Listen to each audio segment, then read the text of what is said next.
Assalamualaikum warahmatullahi wabarakatuh. Waalaikumsalam.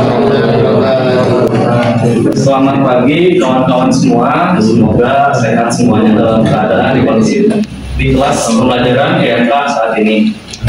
Perkenalkan, kami kelompok 8 dan tema kami membahas tentang pengrajin sepatu. Disclaimer, di sini kita membuat sistem perancangan aplikasi gitu ya. Jadi yang sebelumnya nggak ada, jadi kita membuat sistemnya gitu. Nah, di sini kita akan mempresentasikan. Perkenalkan, nama saya Reza Mafid Kuswara. Selanjutnya, Nama saya Zita Firmansyah. Nama saya Rifka Papedania. Nama saya Nurul. kita dengan judul membuat perancangan aplikasi pengrajin sepatu.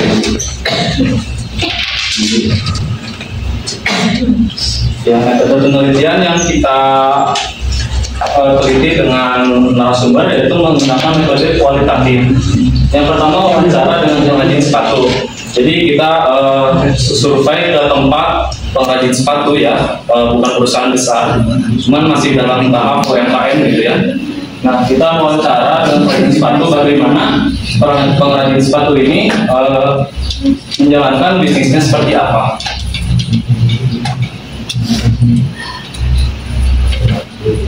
Selanjutnya kita menggunakan metode observasi ya, dan itu kita mengamati bagaimana prosesnya berjalan, bagaimana pembuatan sepatu gitu, apa aja peralatan-peralatannya yang disediakan seperti itu.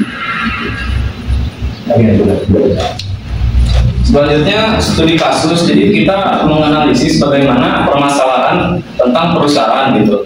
Karena di perkembangan zaman saat ini UMKM kecil itu sangat banyak saingannya dengan perusahaan besar gitu, sehingga kita menganalisis lebih dalam apa aja permasalahan yang ada di pengrajin sepatu tersebut.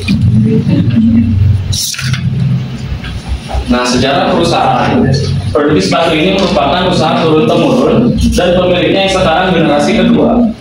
Didirikan pada tahun 1980, jadi lumayan lama ya. Awalnya hanya menerima custom sepatu saja, tetapi pada tahun 2000-an mulai bekerja sama dengan brand sepatu Garcel dan hanya fokus memproduksi produk Garcel.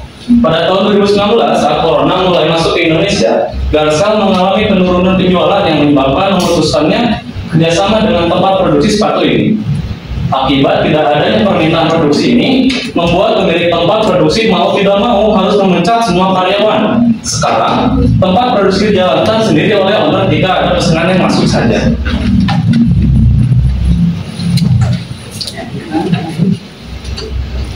Selanjutnya, permasalahan yang setelah kita analisis, seiring dengan perkembangan zaman, persaingan antara pengrajin sepatu juga ikut meningkat. Ditambah dengan adanya pandemi corona, kemarin berdampak pada produksi sepatunya tersebut.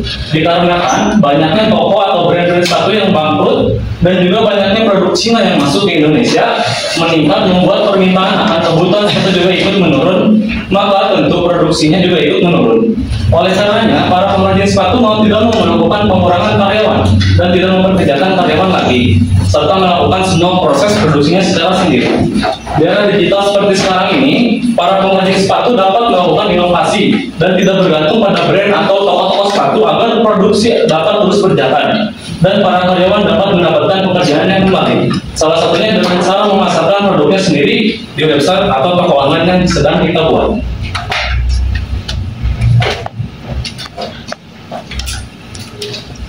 Nah, visi misi perusahaan pengrajin sepatu menjadi pemimpin global dalam industri sepatu dengan menghadirkan produk berkualitas tinggi, inovatif, dan ramah lingkungan, serta memberikan kenyamanan dan gaya bagi setiap langkah pelanggan. Misinya menghasilkan sepatu dengan standar kualitas terbaik melalui penggunaan teknologi dan bahan berkualitas tinggi.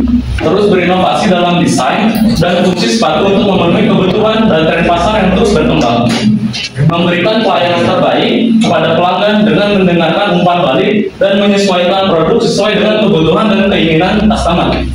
Menyediakan produk yang nyaman, stylish, dan sesuai dengan berbagai aktivitas dan gaya hidup pelanggan. Selanjutnya, struktur organisasi akan dijelaskan oleh Nurul. Baik, terima kasih kepada saudara Reza. Di sini saya akan menjelaskan tentang kurikulum organisasi. Dikarenakan untuk menekan biaya, jadi pemilik tidak merekrut karyawan dan menjalankan semuanya sendirian.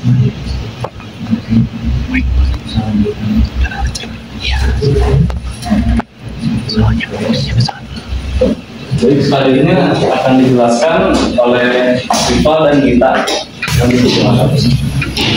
Baik, sekarang kita akan menuju ke rancangan yang kita buat.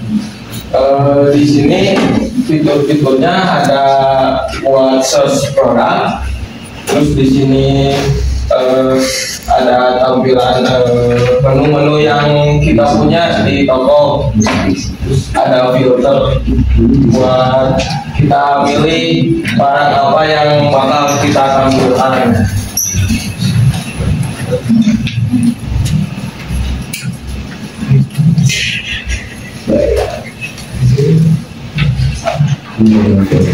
Terus kemudian di sini ada tampilan foto-foto dari produk kita.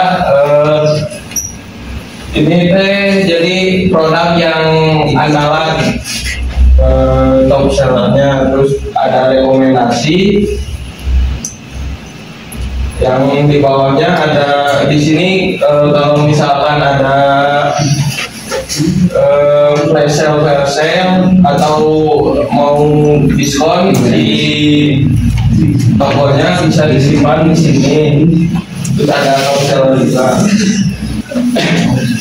Kemudian kalau misalkan kita klik keranjang, di sini ada tampilan tadi promosi dari tokonya. Terus ada tas misalkan,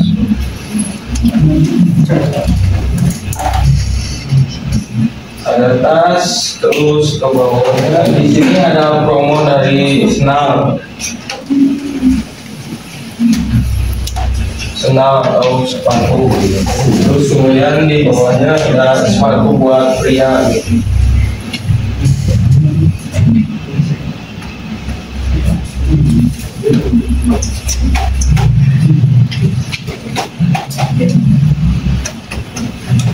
Kemudian di sini ada menu dari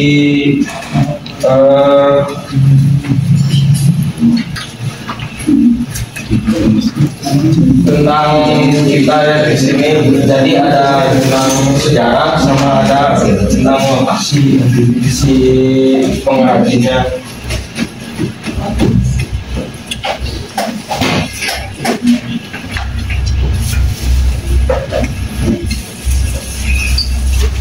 Berikut di sini ada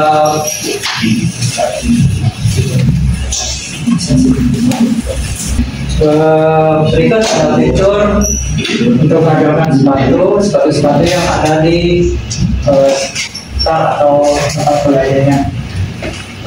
Kemudian di sini ada ketika ingin melihat barang, kita mengklik fitur. Di sini ada tampilan untuk deskripsi semua barang-barangnya. Di sini ada deskripsi produk yang serupa, dan di sini kita fiturnya untuk mengasah itu melalui WA. Karena di sini aplikasinya yang perusahaan yang kecil, si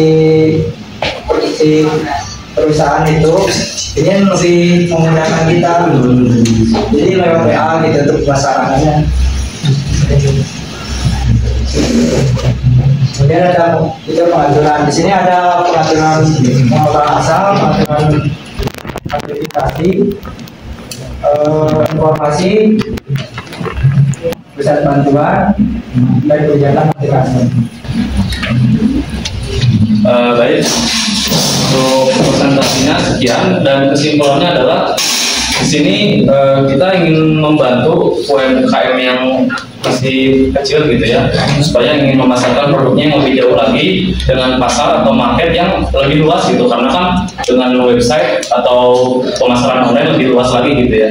Nah, seperti itu paling kesimpulannya. Terima kasih atas perhatiannya. Wassalamualaikum warahmatullahi wabarakatuh. Waalaikumsalam warahmatullahi wabarakatuh. Perkenalkan, nama saya Cinjaki Yulur Rahman dari kelompok kelompok 3. Ingin bertanya nih, untuk cara pemesanannya yang pengiriman gitu kan ini online. Ya. Cara pengirimannya gimana? Paling akan dijawab sama saudara kita. Jadi kan jadi rencana dari perancangan ini teh, kalau misalkan kita klik terus nge-link di WA terus nah dari misalkan nih si pengguna ngeklik si hubungi pengrajin. Nah, nanti teh di sini bakal ada kata-kata buat langsung nge-link ke produk yang kita pencet gitu.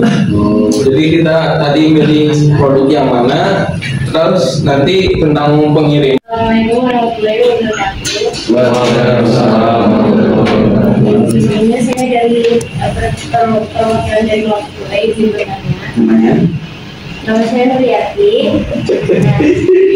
Izin bertanya, jadi aplikasi ini tuh untuk UMKM yang kecil aja gitu ya.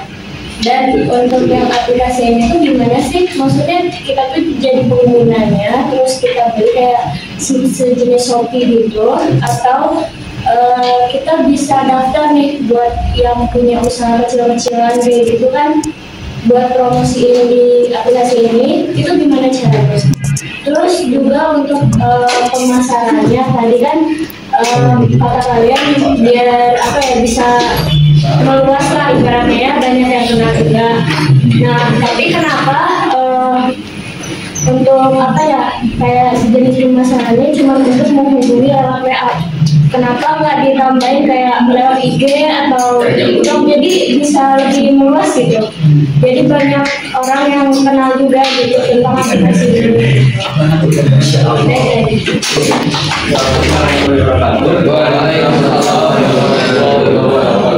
Izin bertanya, apakah aplikasi ini masih mirip katalog, dan untuk produksi ada batas maksimal atau target yang harus dicapai? Sekian, terima kasih. Menjawab pertanyaan yang tadi itu, jadi aplikasi ini dikhususkan untuk yang produksi sepatu ini aja, jadi nggak bisa dimasukin dari usaha-usaha lain. Terus yang kedua, kenapa pemasarannya cuma lewat WA? Karena kan ini yang punya produksi sepatunya ini juga udah tua gitu. Karena terus gak punya media sosial, jadi saya pakai WA. Mungkin sekian jawaban dari saya. Apakah membantu? Jadi berarti peluang untuk lebih emang terbatas gitu kan?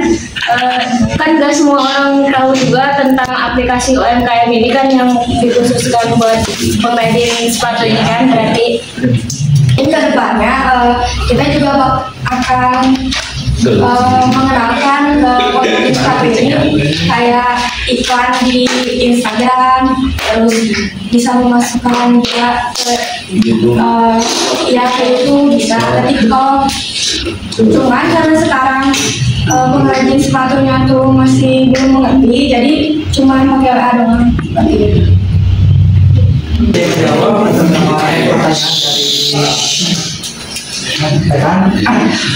Benar, ini aplikasi seperti katalog untuk ngebilin hitungan barang-barang itu. Nah untuk pasokan barang dan milih barang, batas barang itu terjadi sama pengrajin tersebut, karena untuk memesan barang itu harus order dulu untuk pembuatan itu, mungkin begitu. Jika ada investor, apakah kedepannya ingin dikembangkan lebih lanjut seperti menambah karyawan atau membuat sebuah inovasi sesuatu yang baru jika ada investor yang berminat. Terima kasih.